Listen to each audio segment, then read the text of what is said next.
A Vigonovo vietata la balneazione nell'idrovia del comune, a decidere il sindaco con un'ordinanza in fase di preparazione. Mostrare lì quanto abili si è a tuffarsi è veramente da pivelli, perché non si sa dove si cava lì dentro. Episodi nuovi, perché non era così tipico che l'idrovia per qualcuno potesse sembrare uno specchio d'acqua dove fare il bagno.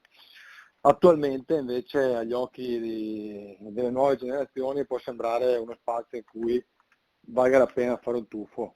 Soltanto la settimana scorsa il dramma per la morte ed annegamento nel lago morto di Vittorio Veneto di Andrei Boichenko, il ventenne di origine russa di Mestre, la cui caduta dal materassino è stata fatale. Il sindaco di Vigonovo si dice preoccupato per le conseguenze che possono avere questi comportamenti, specie nelle acque di laghi e fiumi, che risultano essere a rischio soprattutto da parte dei ragazzi. No, perché i laghi, voglio dire, non è l'unico lago morto dove ci siano particolari, voglio dire, movimenti d'acqua effettivamente, insomma, che possono così indurre a sottovalutazioni per chi non lo sa, come esattamente dice lei, come vale per i laghi, anche per stagni e idrovie così grandi, insomma, non si sa esattamente, insomma, non sono stati costruiti per essere balneabili, ecco, questo è il principio.